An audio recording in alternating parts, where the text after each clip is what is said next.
फराळ बघू बघू काय आहे फराळात. सोळात भारी काजू कतली. आणि ह्याला काय म्हणतात मला कमेंट मध्ये सांगा. आणि ह्याला पण कमेंट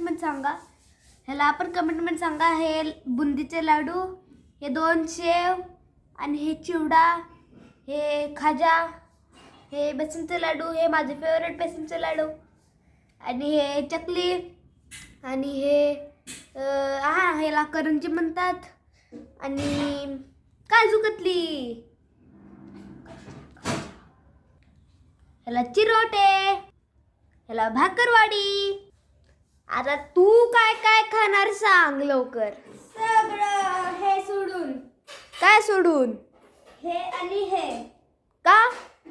मला नाही आवडत. चालतंय.